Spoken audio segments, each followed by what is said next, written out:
El ketchup. El ketchup no empezó con el tomate. Empezó en China, hace más de 300 años, como una salsa fermentada de pescado llamada ketchup. Los marineros británicos la encontraron en sus viajes por Asia en el siglo XVII y la llevaron de vuelta a Europa, donde comenzó a transformarse. Durante décadas, el ketchup se hizo con hongos, nueces, ostras y anchoas. El tomate llegó tarde a la receta, recién en el siglo XIX, cuando los estadounidenses empezaron a experimentar con él como base de la salsa. La versión industrial que conocemos hoy nació en 1876, cuando Henry Heinz embotelló su receta y la convirtió en el primer condimento de masa en la historia moderna. La clave del éxito no fue solo el sabor, fue la conservación. Heinz usó vinagre y azúcar en proporciones que permitían que la salsa durara meses sin refrigeración, algo revolucionario para la época. En pocas décadas pasó de ser un producto regional estadounidense a estar en las mesas de todo el mundo. Lo que pocos saben es que durante gran parte del siglo XIX, el ketchup de tomate se vendía en farmacias como medicamento. Los médicos de la época lo recetaban para tratar problemas digestivos, hígado y diarrea. Había incluso pastillas de ketchup de tomate que se comercializaban como suplemento. Esa etapa duró pocas décadas, hasta que la versión culinaria tomó el control definitivo del mercado y la versión medicinal desapareció sin dejar rastro. La salsa de soya. La salsa de soya tiene más de 2500 años. Nació en China durante la dinastía Zhou, cuando los cocineros descubrieron que la pasta de soya fermentada producía un líquido oscuro e intenso que potenciaba el sabor de cualquier alimento. Era un subproducto accidental que se convirtió en ingrediente esencial. De China viajó a Japón alrededor del siglo VII, donde se refinó y se convirtió en el shoyu que hoy conocemos. Más tarde llegó a Corea, Vietnam, Indonesia y el resto del sudeste asiático, adaptándose a cada cocina con variaciones propias. Los holandeses la llevaron a Europa en el siglo XVII a través del comercio con Japón. Durante un tiempo fue un lujo exótico en las mesas europeas. El rey Luis XIV de Francia era uno de sus consumidores y se dice que la usaba como condimento personal en sus banquetes. Con la industrialización del siglo XX, su producción se masificó y su precio cayó drásticamente. Hoy existen dos versiones dominantes en el mercado. La tradicional, fermentada durante meses con trigo y soya, y la industrial, producida en días mediante un proceso químico que imita el sabor, pero elimina los compuestos que genera la fermentación natural. Lo que distingue a esas dos versiones no es solo el proceso, es lo que contienen. La salsa de soya fermentada de forma tradicional desarrolla durante su maduración compuestos que no existen en la versión industrial. Es uno de los casos donde el tiempo de producción cambia completamente la naturaleza del producto final, aunque en la etiqueta del supermercado ambas versiones lleven prácticamente el mismo nombre: la mayonesa. La mayonesa tiene un origen disputado y una historia llena de versiones contradictorias. La más aceptada la sitúa en 1756 en la isla de Menorca, durante la ocupación francesa. El duque de Richelieu acababa de conquistar el puerto de Mahón y su cocinero, sin los ingredientes habituales para preparar una salsa con crema, improvisó una mezcla de huevo y aceite de oliva. El resultado fue una salsa untuosa y estable que el duque llevó de vuelta a Francia, donde se popularizó rápidamente en la cocina de la nobleza. El nombre mayonnaise, que derivó en mayonnaise, hace referencia directa al puerto donde nació. Durante más de un siglo, la mayonesa fue un producto artesanal que se preparaba en casa o en restaurantes. Hacerla bien requería técnica. La emulsión entre el aceite y el huevo era delicada y se cortaba con facilidad. En 1905, una empresa estadounidense comenzó a venderla embotellada por primera vez, y en 1920, Hellmann's lanzó la versión comercial que estandarizó su sabor y textura para el mercado masivo. Desde ese momento, su expansión fue imparable. Lo que cambió con la industrialización no fue solo la escala, fue la composición. La mayonesa artesanal tradicional se hacía con aceite de oliva, huevo, limón o vinagre y sal. La versión industrial reemplazó el aceite de oliva por aceites de semillas refinados, más baratos y con mayor vida útil. Agregó estabilizantes, conservantes y azúcar para estandarizar el sabor. El resultado es un producto que lleva el mismo nombre que la receta original, pero que en su interior tiene muy poco en común con ella: la mostaza. La mostaza es uno de los condimentos más antiguos de la historia humana. Hay registros de su uso en la India y China hace más de 3000 años. Los griegos y romanos la consumían mezclando las semillas molidas con mosto de uva, una mezcla que en latín se llamaba mustum ardens, que significa mosto ardiente. De ahí viene la palabra mustard en inglés y mostaza en español. Era un condimento de uso cotidiano en las cocinas del Imperio Romano, presente en recetas documentadas que sobrevivieron hasta hoy. Durante la Edad Media, la ciudad de Dijon en Francia se convirtió en el centro mundial de la producción de mostaza. En 1390, el duque de Borgoña le otorgó a Dijon el monopolio oficial de su producción en la región. Los productores de Dijon desarrollaron una técnica específica que reemplazaba el mosto de uva por verjus, el jugo ácido de uvas verdes, lo que le daba a la mostaza un perfil de sabor más intenso y complejo.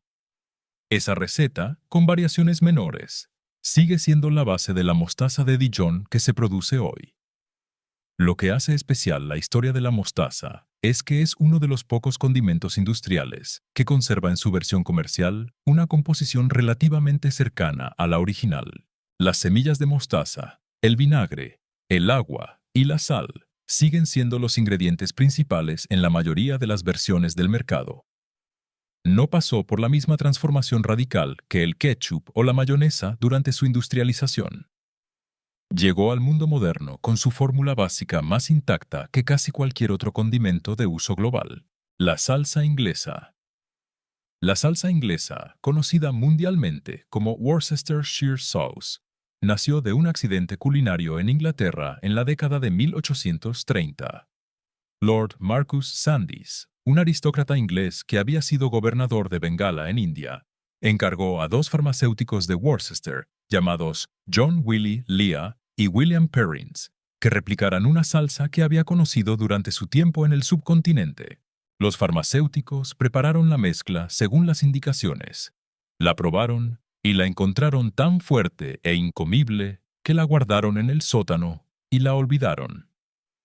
Meses después, revisando el inventario del sótano, la encontraron y decidieron probarla de nuevo. La fermentación había transformado completamente su sabor.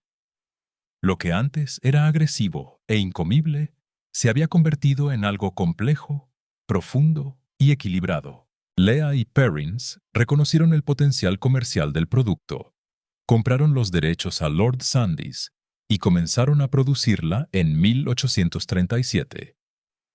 La salsa Lea & Perrins original sigue produciéndose hoy con una receta que la empresa mantiene en secreto, aunque se sabe que incluye anchoas fermentadas, tamarindo, melaza, vinagre, cebolla y especias diversas. Su expansión global fue impulsada por la Marina Real Británica, cuyos barcos la llevaban como parte de sus provisiones a todos los puertos del mundo. Así llegó a América Latina, Asia y África antes de que existiera el marketing moderno. Hoy está presente en cocinas de todo el mundo, usada en cócteles como el Bloody Mary, en marinadas, en salsas compuestas y como potenciador de sabor en platos que no tienen ninguna relación aparente con la cocina británica. La salsa de ostras. La salsa de ostras nació en China en 1888 y, como varios grandes inventos de la historia, fue producto de un descuido. Li Kung-shing, un cocinero de la provincia de Guangdong, estaba preparando ostras hervidas cuando se distrajo y las dejó cocinando demasiado tiempo. Al regresar, encontró en el fondo de la olla un líquido espeso, oscuro y de un sabor intensísimo. En lugar de desecharlo, lo probó y reconoció su potencial. Comenzó a venderlo como condimento en su pequeño negocio local. Y la respuesta fue tan positiva que fundó la empresa Lee Kum-kee, que hoy es uno de los productores de salsas asiáticas más grandes del mundo. Durante casi un siglo, la salsa de ostras fue un condimento principalmente regional, consumido en el sur de China y en las comunidades chinas del sudeste asiático. Su expansión global ocurrió en la segunda mitad del siglo XX, cuando la cocina cantonesa comenzó a popularizarse en Estados Unidos y Europa a través de los restaurantes de las comunidades inmigrantes. La salsa de ostras era un ingrediente fundamental en el wok cantonés, y cuando esa cocina conquistó el mundo, la salsa viajó con ella. Lo que pocos saben es que la mayoría de las salsas de ostras que se venden hoy en los supermercados contienen muy pocas ostras reales. La versión industrial usa extracto de ostra en pequeñas cantidades, complementado con azúcar, almidón de maíz, caramelo y potenciadores de sabor que imitan la profundidad que el proceso original generaba de forma natural. La etiqueta dice salsa de ostras, pero el producto que está dentro de la botella tiene poco que ver con lo que Lee Kum-sheung descubrió accidentalmente en su cocina hace más de 100 años: el chimichurri. El chimichurri es argentino, aunque su origen exacto es uno de los debates más apasionados de la gastronomía latinoamericana. Hay varias teorías sobre cómo nació su nombre.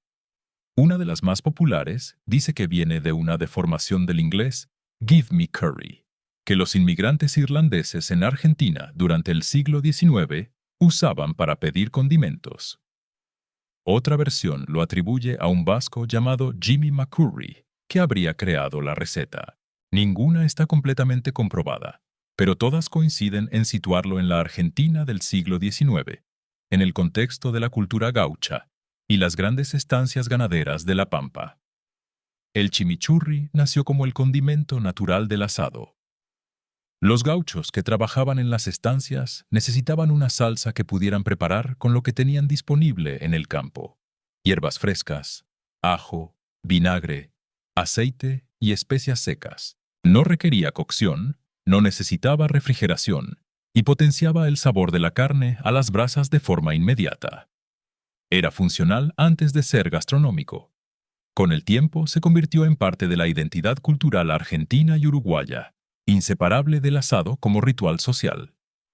Su expansión internacional ocurrió lentamente, impulsada por la diáspora latinoamericana y por el creciente interés global en la cocina a las brasas.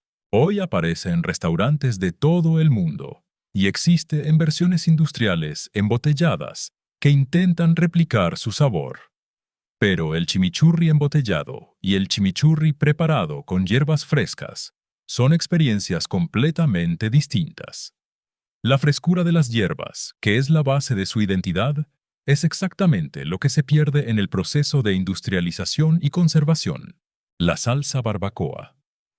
La salsa barbacoa tiene raíces que se remontan a los pueblos indígenas del Caribe y América del Norte, que cocinaban la carne sobre estructuras de madera a fuego lento, en un proceso que los españoles documentaron en el siglo XVI con la palabra barbacoa.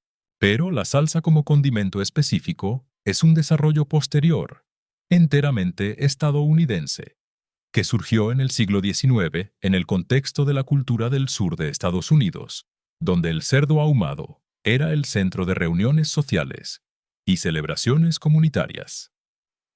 Las primeras salsas barbacoa eran mezclas simples de vinagre, pimienta y especias que se usaban para marinar y bañar la carne durante la cocción. Cada región del sur de Estados Unidos desarrolló su propia versión. Carolina del Norte prefería el vinagre puro con pimienta. Carolina del Sur incorporó mostaza. Tennessee y Kentucky desarrollaron versiones más dulces con melaza. Texas apostó por el tomate y el chile. Esa diversidad regional era la norma hasta que la industrialización del siglo XX estandarizó el sabor y lo embotelló para el mercado masivo. La salsa barbacoa industrial que domina los supermercados hoy es el resultado de encontrar un sabor promedio que pudiera gustar a la mayor cantidad de personas posible. Para lograrlo, los fabricantes incorporaron jarabe de maíz de alta fructosa como endulzante principal, potenciadores de sabor artificiales, conservantes y colorantes, que dan el aspecto oscuro y brillante característico.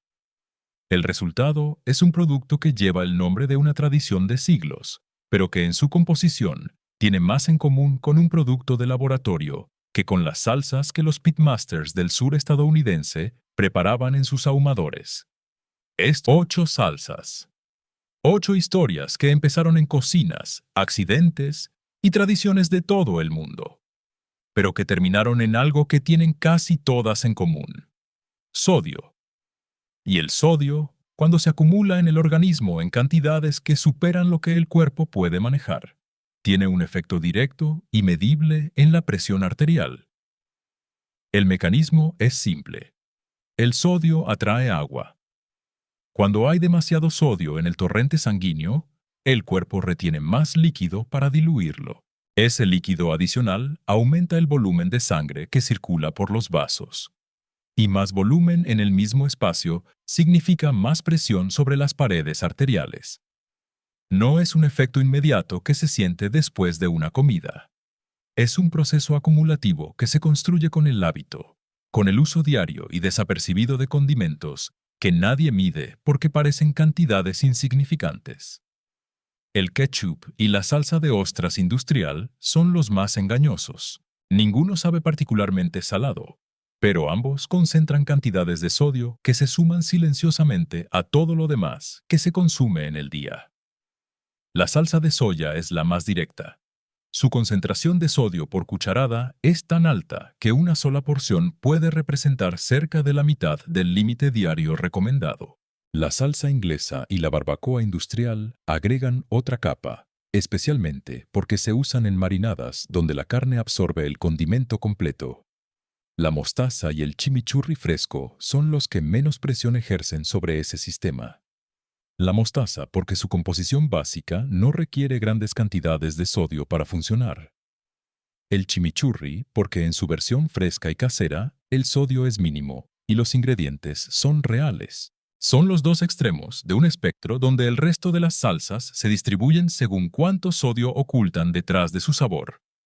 Lo que hace difícil controlar el impacto de estas salsas no es falta de información, es que su uso es automático. Van sobre la comida sin que nadie las mida, sin que nadie las considere parte de la ingesta del día. Son el último paso antes de comer, el gesto más rápido de la mesa, el que menos atención recibe, y sin embargo es uno de los que más sodio agrega al organismo de forma constante y acumulada. Usarlas con más conciencia, no eliminarlas, sino conocer cuánto y con qué frecuencia, es suficiente para que el cuerpo maneje mejor lo que recibe.